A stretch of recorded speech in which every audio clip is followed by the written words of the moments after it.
Ethics in a Nutshell, Chapter 1, Introduction. Fair warning here on the front end, studying philosophical ethics is going to reveal the complexity of things that you have taken for granted and assumed you'd completely figured out and that there was nothing else to learn about. If you enjoy having the peace of mind that you know everything about there is to know about ethics and various political and moral issues, then don't study this stuff because it's going to open up the complexity and probably challenge a lot of things that you currently assume. And if you develop the philosopher's disposition, which I'll talk about in just a second, that's an okay thing. You'll be able to take that in stride. You'll separate your personal ego from your views, and you'll come to appreciate aligning with what makes the most sense, and not just what you happen to align with presently. Nutshell was first developed, or I first wrote it, I guess back in 2006 or so. I wrote it for students in my applied ethics courses at the University of Tennessee. At the time, I was a graduate teaching associate. I taught business ethics, contemporary moral issues, professional responsibility. I also got to teach at the university as a full-time lecturer for a short time. I was a professor of bioethics. I also helped teach an engineering ethics class when I was a teaching associate. And in it, you're going to find that we're going to unpack what philosophical ethics is, what academic philosophy is. We're going to cover the flaws with moral subjectivism, or the view that morality is a mere matter of personal opinion. Some serious flaws with that, and it's a common assumption, so we definitely need to tackle that. We're going to look at the four dominant ethical theories of utilitarianism or consequentialism, Kantianism, feminist care ethics, and virtue ethics. We're going to explore how to arrive at an all things considered approach to ethics that balances all those different perspectives and all those different considerations. We're going to look at the role of our moral intuitions, how to use coherence to develop a view that's genuinely our own, and a lot of other stuff. How do philosophers, you might ask, how do they make any progress in this very tricky and this difficult to make any progress in realm of non-empirical moral questions? Well, they use arguments. And an argument doesn't mean a quarrel with someone else. It doesn't mean a debate, not at all. An argument can be authored by a single person, and oftentimes they are authored by single persons, and probably that's actually the norm in academic philosophy. Argument is nothing more than a series of claims called premises intended to logically support another claim called the conclusion. Conclusion here is also used in a special technical sense. It doesn't mean the end of a story. It just happens to be the claim that the rest of the argument is logically supporting, or is supposed to logically support. A basic argument that I often use in my intro to philosophy classes is, all dogs bark, Murdoch's a dog, used to be my German Shepherd, therefore Murdoch barks. In this very simple argument, all dogs bark is the first premise, Murdoch is a dog is the second premise, and when you join those two things together, you've got a sweeping statement about all dogs, and then you have a particular member of that category, dogs. Well, then you conclude that the member of that category shares the feature of everyone within that category, therefore Murdoch barks. Murdoch passed on. He was a wonderful dog. I miss him very much. But I replaced him with Buddy, my German Shepherd now, and let's see if Buddy barks. Buddy, come. Good boy. Sit. Buddy, speak. Buddy, speak. Can you speak? Speak. All right. Shake. Good boy. Good shake. Good boy. Buddy, lay down. All right, he doesn't speak, but he'll shake, he'll lay down, he'll do a few other tricks, but not much. But there's an example of a very basic argument, not a very philosophical argument, but just to get you used to what an argument is and what philosophers use to make progress doing academic philosophy. A sample moral argument, or a sample ethical argument,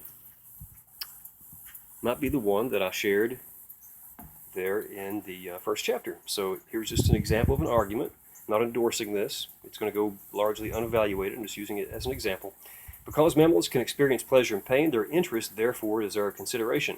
Now, anytime you hear the word or see the word therefore or thus, that suggests that there's a conclusion somewhere nearby, that the claim that the rest of the sentences or the rest of the claims are supposed to support is somewhere in the vicinity.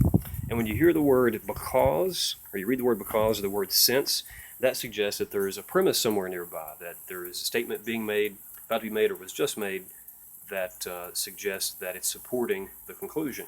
So in this case, you've got because, which serves as a premise indicator, and you've got therefore, which serves as a conclusion indicator. And so in this very simple, basic, unpacked argument, mammals can experience pleasure and pain.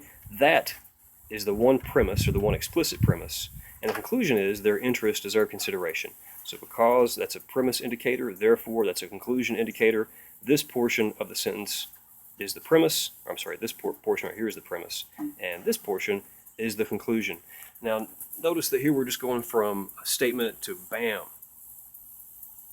a very broad and very sweeping, and you might think of a very unjustified and arrogant conclusion to go from animals can experience pleasure and pain all the way to their interests deserve consideration. Well, there's a lot of unsaid argumentation going on here. There's a lot of stuff beneath the surface about what the moral significance of experiencing pleasure and pain is, what it means to provide consideration or give due consideration to a person's interests or a thing or an entity's interests.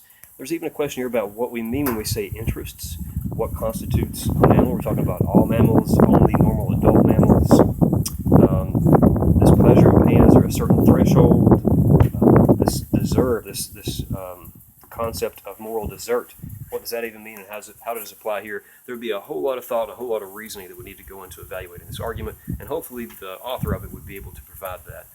But this is just an example of what an argument might be. So philosophers, they're used to using these arguments. Most of them have gotten fairly good at it. We're going to read some very interesting arguments over the course of the semester, or over the course of this book. And it's the case that every philosopher at some point in his or her career has been wrong about something. It's the case that every philosopher has been very wrong about something. And as a result, they have both this confidence in their reasoning ability. They know they can construct, they can evaluate arguments, but also this knowledge that they're very fallible. They've been wrong in the past and they're likely to be wrong again. And so you have a juxtaposition of confidence and reasoning ability and this devotion to truth and this devotion to logical rigor, and at the same time, you have this acknowledgement that we're not perfect. We make mistakes, and we've been wrong, we're probably wrong right now.